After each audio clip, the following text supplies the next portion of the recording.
What's up, guys? Welcome to your 163rd Android tutorial for the new Boston. What we're going to do is we're going to set up kind of our widget class, again called Pointless Widget, and we're just going to get this working, show you guys some of the methods that we can use.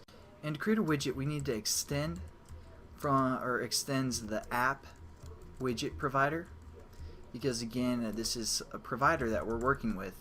And we again just import this, and let's see what methods we can use for this. So we're just going to right click, source, override, implement methods, and as you can see we can use 5 methods: on delete, on disabled, enabled, receive, and update. We're going to click update because that's going to be the most important one. Again, within our XML file we called this update to happen roughly every 30 minutes, and again that's just a rough estimate.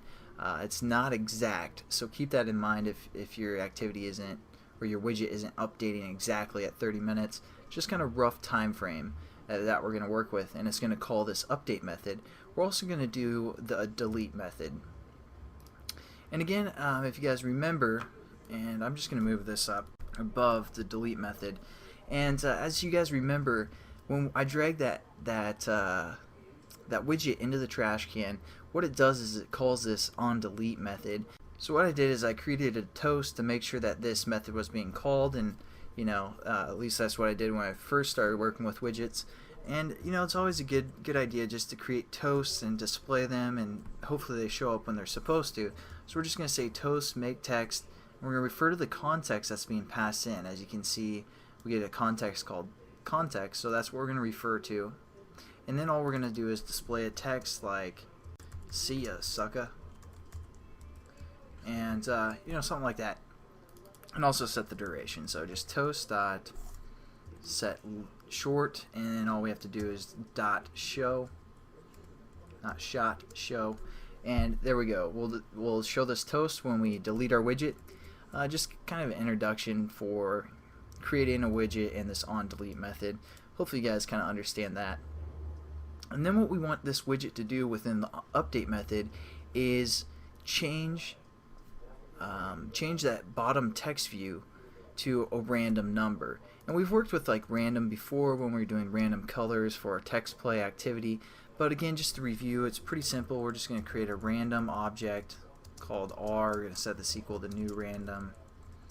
And then all we're going to do is say int random int, set this equal to r dot next,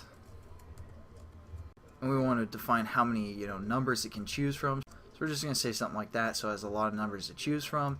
And then all we're going to do is convert that into a string, because again our text view, it displays a string. So we're going to call this rand, set that equal to the string value of the int. So we're going to say string value of our integer, which we called random int.